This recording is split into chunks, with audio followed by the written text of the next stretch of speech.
I'm Tiffany, and this is Towering TBR.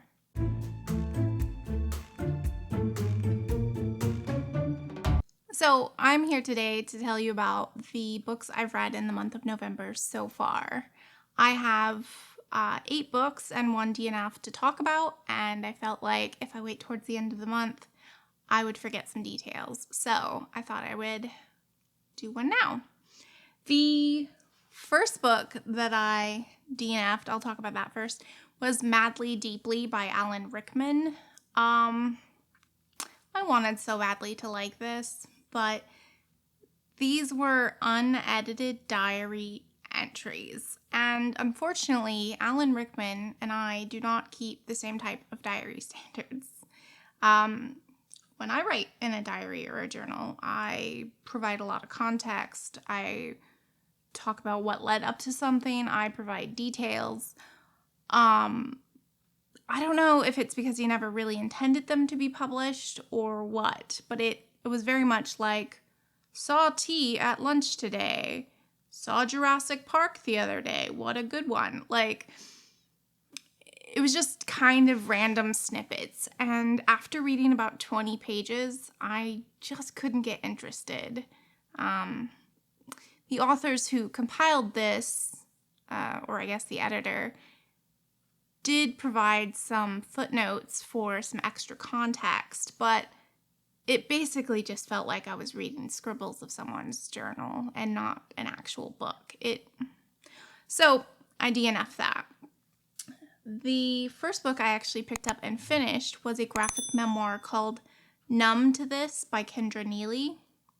I ended up giving this 4 stars. Kindra was at a community college in Washington State when an active shooter shot up her campus. And she documents her experience, and then afterward finding out about all of the school shootings or public shootings in the United States really has compounded her PTSD with the experience. And what's sad, unfortunately, is I don't even remember this school shooting that happened at a college. We have so many school shootings in the United States that this memoir is very uniquely American. And it was heartbreaking to see her go through that kind of trauma. And then on the anniversary, there was another shooting a couple of years afterward, and the Las Vegas massacre, which I did remember. Over 50 people lost their lives in that one. And yeah, it was horrific, traumatic, but a really well told story. So I ended up giving it 4 stars.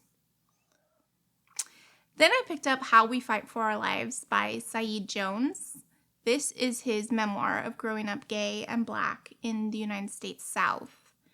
And he says, you know, you can die in this country for being gay, and you can die in this country for being Black. And he was both. And it really shaped who he is today. His family is not super accepting of him, and so there's definitely some homophobia in there. And he's quite descriptive with the sex that he has. So if that's a thing that you don't like to read about, just know that. But I thought his memoir was incredibly powerful, and I enjoyed reading it. I think he has a skill for writing, and I hope he writes something else. I ended up giving that 4 stars. Really liked it. The next nonfiction book I picked up was 10 Days in a Madhouse by Nellie. This was written a long time ago. I want to say in the 1800s or early 1900s. Can't remember. But Nellie was a journalist. And so she decides to purposely get admitted to an insane asylum. And she spent 10 days there and documented the conditions, the fact that it was not heated, that they were not given enough clothing to keep warm, The fact that there were pests around, it was not clean, and they treat the patients terribly. I think if I had read this when it first came out, it would have been shocking. It would have been just a stunning revelation. Unfortunately, because it's so many years later, I have already had some of that background information that told me how poorly patients are treated in mental asylums. And so for me, it wasn't as shocking or impactful. The one thing that I would say is she had a lot of confidence that she would get out. She only pretended to be insane once she got committed. And after she was in the asylum, she acted normal and sane and told the doctors that she was normal and sane, and they dismissed her. They're like, no, you're crazy. You're not sane. Like, you're here for a reason. And I was concerned that they might have trouble getting her out because nobody was listening to her. So I gave that 3 stars. I think it would be more impactful if I had read it a lot earlier. But I still really enjoyed it and think it is worth reading, especially because it's so short. Then I read, currently my favorite book of the month, The Traveling Cat Chronicles by Hiro Arikawa. This is not a book that should have worked for me, but it did. It's essentially a road trip story throughout Japan with a man and his cat. And I don't typically like road trip stories, but I think what made it different for me is he's on this road trip trying to give away his cat to somebody who will take good care of him. And so he kind of goes through this journey. He meets up with like childhood friends to see if they'll take the cat, and he comes up with reasons why he can't give them the cat.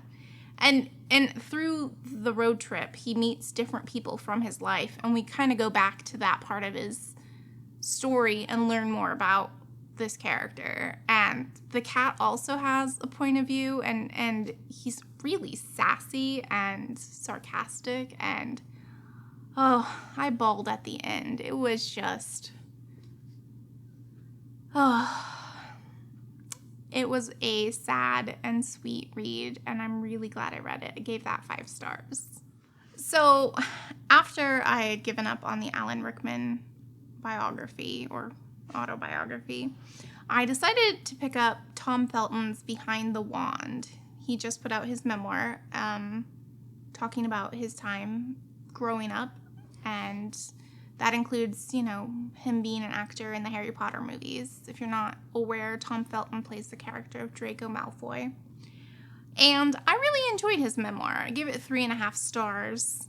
I will say he is not a gifted writer. I think it was just very simple and plain. But the stories he told were interesting, and he was a good storyteller. And so I did enjoy that. So many nonfiction books. Okay, I have 3 more to talk about. I read the graphic memoir Numb by Georgia Weber. Georgia Weber just basically woke up one day with her throat hurting quite a lot, and so she stopped speaking so much. And she went to the doctor, and they're like, yes, you've just overutilized your vocal cords. You need to just rest and not talk for 6 months. And she documents that experience and kind of goes into how this is a detriment to her when she can't speak. Like, it's very hard for her to hold down a job when she can't speak. She talks about how important it is for her as a woman to have a voice, and that partners who were interested in dating her liked the fact that she couldn't speak, and they thought she was, I don't know, easy to kind of mold or take over. However, I feel like she just lightly scratched the surface of what it is like to really lose your voice and what that means in society at large. I also felt like the book ended abruptly. Like, She hasn't gotten a diagnosis. She went through the 6 months of resting her voice, and it's not really any better. It's still incredibly painful when she tries to use her vocal cords. And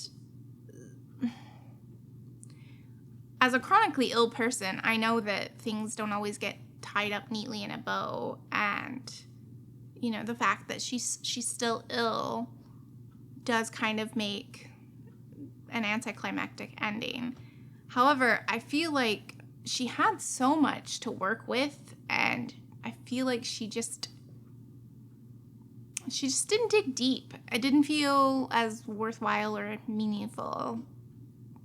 So, I decided not to rate that. I usually don't have a problem rating memoirs or autobiographies because it's not about the life. It's about how they tell the story. But yeah, I didn't enjoy this, and I wouldn't really recommend it to anybody. But I don't want to deter anybody with a low rating. So, the next book I picked up was Nothing to Envy by Barbara Demick. I learned a lot from this. This was written in 2011, and unfortunately, I feel like North Korea has probably changed quite a bit in the last 11 years, but it was still really interesting. She interviewed a bunch of defectors. She was able to go into North Korea a few times to conduct interviews with people living there, and it's just, it doesn't feel real. The amount of brainwashing and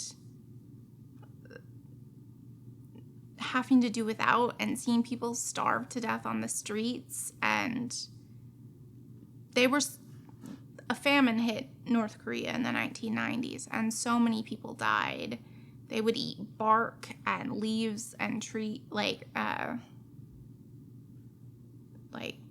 whatever they could find just to fill up their stomachs, even though they weren't nutritious.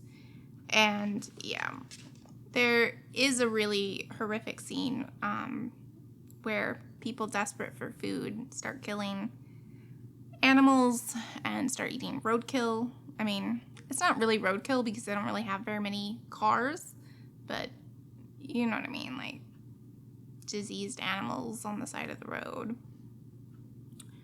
The amount of informants that they have makes it so you can't trust anybody in society. One of the men that she interviewed had a friend who was an informant, and he would complain about the regime around this guy in an effort to kind of catch him complaining. And he was like, no, you can't say anything negative or you'll get put in a labor camp or you can be executed. Yeah.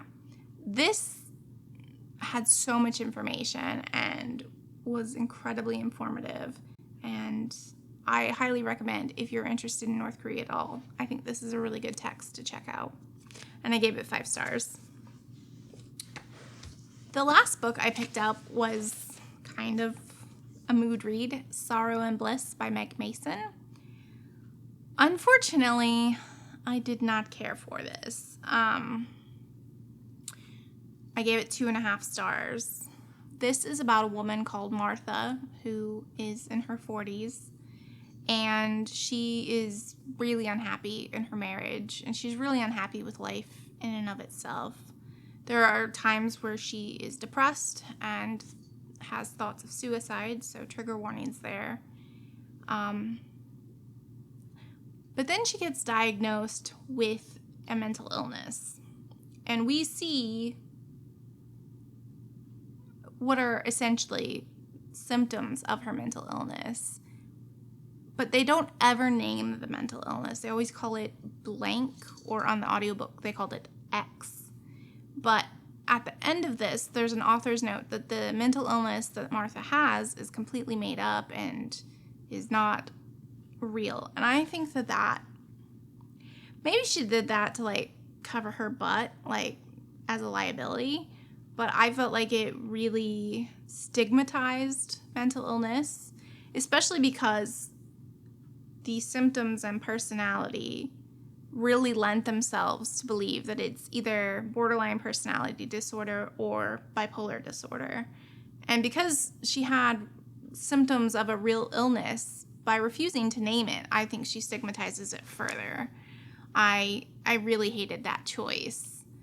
It also didn't work for me in other ways because this is definitely millennial fiction. This is about a woman, granted she's in her 40s, but her whole life's a mess, and she's not taking care of her mental illness. She's not nourishing her relationships. She's just falling apart. And, well, I get for some people they like that because it feels like, oh, I'm not the only one. It's just, she was not a very likable character, which I think further stigmatizes the mental illness. She is really funny in some ways. When she meets a man that she's romantically interested in, when I told him he had the brilliant eyes of a Victorian child who would die the same night of scarlet fever, he laughed excessively. I thought that was a really weird line. Another scene I thought was a little bit funny was a woman came into a souvenir shop where Martha, the main character, is working, and she sees a woman steal something, put something up their sleeve that they don't pay for, and she asks if she wants the stolen item gift wrapped. And as she's leaving, she says, "Only 5 more shoplifting days till Christmas." So yeah, I didn't really care for that, and I don't even know why I wanted to read it, unfortunately. But now it's done, and I can give it to somebody who might enjoy it better. So those are the 8 books that I have read in the month of November. Let me know, how is nonfiction November going for you? I've definitely read enough, but I don't know if any of them fit the prompts, so I'll be able to give that information with my end of November wrap up. Let me know what you've been reading, what you've been enjoying, and yeah, let's start a chat in the comments. Bye.